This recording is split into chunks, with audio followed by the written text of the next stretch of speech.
Sud Radio, on décrypte le monde. On décrypte le monde. Qu'allait-il faire dans cette galère? 2 soldats nord-coréens ont été capturés par l'armée ukrainienne. On sait qu'ils sont beaucoup plus nombreux et qu'ils se battent pour le compte de la Russie. Quel rôle jouent-ils? On en parle avec notre invité, le général Dominique Trinquant. Bonjour mon général. Bonjour. Ancien chef de la mission militaire française à l'Organisation des Nations Unies. Ça fait des semaines, voire des mois, qu'on sait que des Nord-Coréens se battent pour le compte de la Russie contre l'armée ukrainienne. D'abord, est-ce qu'on a une idée du nombre de soldats nord-coréens ? Écoutez, les services de renseignement sud-coréens comme ukrainiens et américains donnent un chiffre de 10 à 12 000 soldats nord-coréens qui seraient déployés actuellement sur le territoire russe. Oui, c'est considérable. Qu'est-ce qu'ils font ici? Est-ce que ça signifie que très concrètement, aujourd'hui, la Corée du Nord et l'Ukraine sont en guerre?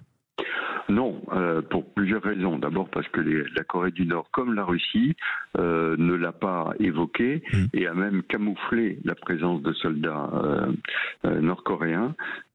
Tout d'abord en les équipant, ils sont en uniforme russe, et ensuite en leur donnant des cartes d'identité fausses qui font qu'ils relèvent de la citoyenneté russe. Dans les 2 soldats qui ont été arrêtés, qui ont été faits prisonniers, l'un portait une carte d'identité de la région de Toula, en Russie. Voilà, donc les Russes le camouflent. C'est un secret de polichinelle. Mais pour l'instant, ils combattent en territoire russe, suivant un accord qu'il y a entre la Corée du Nord et la Russie, qui a été signé il y a quelques mois, et dans lequel la Corée du Nord pourrait aider la Russie pour garder sa souveraineté. Donc ça signifie très concrètement que dans la poche de Koursk, qui est en territoire russe et sur laquelle les Ukrainiens ont lancé une incursion il y a plusieurs mois, où ils occupent une petite partie du territoire, en fait les Russes se servent des Nord-Coréens pour reprendre leur propre territoire. Oui, et non seulement ils s'en servent pour reprendre leur propre territoire, mais tactiquement, ils les envoient un peu comme de la chair à canon. C'est-à-dire qu'on a beaucoup d'images qui montrent des soldats qui avancent en terrain découvert, qui sont neutralisés par des drones ou par de l'artillerie, et seulement derrière viennent des unités russes mieux équipées et mieux entraînées, qui, elles, essayent de faire la percée. C'est stupéfiant. Oui, tout à fait. Et là, la nouveauté, bien sûr, c'est qu'il y a 2 prisonniers. Parce que jusqu'à maintenant, quasiment tous les Nord-Coréens sont morts, ceux qui allaient sur le front. Il semblerait que même certains se soient suicidés pour ne pas se faire prendre. Et là, c'est une nouveauté. On a une preuve évidente de la présence de Nord-Coréens par ces 2 prisonniers. Ça paraît quand même incroyable. Alors, quand je vous pose la question toute bête, qu'est-ce qu'ils font ici? J'imagine que si le régime nord-coréen les a envoyés à la frontière ukrainienne, il a obtenu quelque chose en échange. Quoi? Oui, alors il faut rappeler que ce ne sont pas seulement des soldats, il y a beaucoup de munitions qui ont été envoyées par la Corée du Nord, en particulier des munitions d'artillerie, y compris des pièces d'artillerie anciennes d'ailleurs. Mais probablement les Coréens espèrent, le dictateur nord-coréen espère obtenir un soutien technologique, en particulier dans l'arme nucléaire. On sait que la Corée du Nord a l'arme nucléaire, elle a des vecteurs qui peuvent emporter l'arme nucléaire. On n'est pas bien sûr qu'elle ait fait la jonction entre les 2. Et donc l'aide dans ce domaine-là ou dans le domaine satellitaire est importante, ce qui au passage est une violation flagrante des accords de non-prolifération dont la Russie fait partie, non-prolifération de l'arme nucléaire, hors les pays qui en sont dotés officiellement. Oui, après le régime de Vladimir Poutine n'en est plus une violation près du droit international. On peut aussi le préciser concrètement, ces soldats nord-coréens, qu'est-ce qu'ils peuvent apprendre aux Ukrainiens qui vont les interroger? Pas grand-chose, à part faire un peu de communication en montrant, vous voyez, on a capturé ceux qui font partie de la chair à canon des Russes, quoi. Oui, exactement. Ça va permettre de savoir peut-être le volume, peut-être les plans, parce quand on parle de 12 000, on dit que c'est la première vague, qu'il y en a probablement d'autres qui sont en préparation.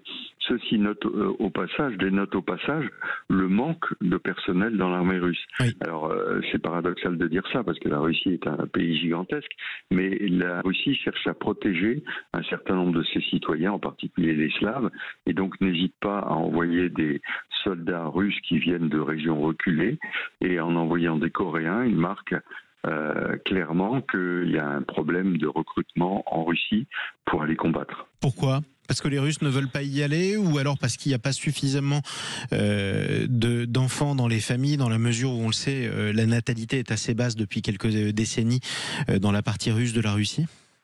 Alors, le dernier point, vous le soulignez, est une réalité. Hein. Ça vaut aussi pour l'Ukraine, d'ailleurs, c'est important de le rappeler. Exactement, c'est ce que j'allais dire. L'Ukraine est dans une situation encore plus compliquée.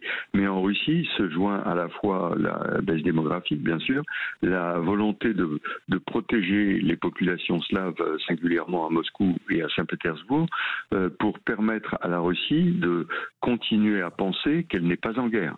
La population russe fait comme si la guerre n'existait pas. Et pour cela, il faut naturellement empêcher qu'il y ait une mobilisation générale que souhaitent un certain nombre de radicaux russes qui disent s'il faut faire la guerre, allons-y carrément. Or, le président Poutine hésite à rentrer dans cette logique-là. Donc aujourd'hui, c'est vraiment pour suppléer au manque de personnel. Alors malgré le recrutement des prisonniers et les primes importantes qui sont versées aux soldats, eh bien il n'y en a pas assez, tout simplement parce que les pertes sont effroyables. Les pertes russes sont considérables.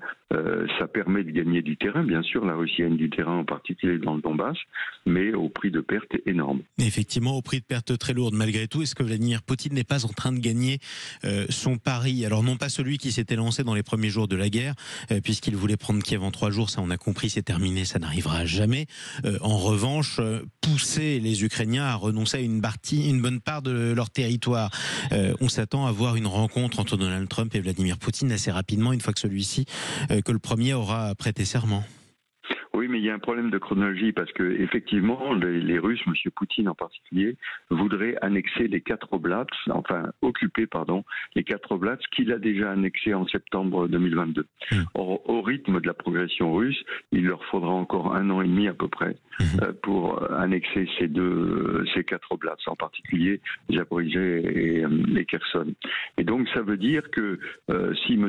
Trump veut obtenir un cessez-le-feu rapide, la chronologie de M. Poutine et de M. Trump ne correspondent pas. Donc ça veut dire qu'ils n'obtiendront pas tout ce qu'ils voulaient, les Russes. En revanche, ils sont quand même à 2 doigts de gagner leur pari. Oui, ils sont à 2 doigts de gagner leur pari, vous avez raison. Et je pense que pour M.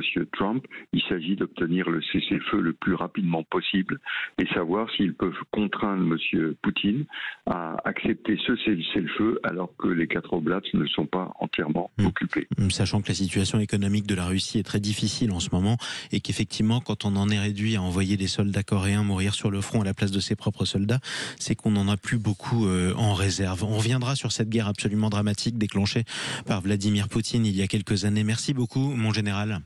Merci à vous. Dominique Trinquant, je rappelle que vous êtes l'ancien chef de la mission militaire française à l'Organisation des Nations Unies.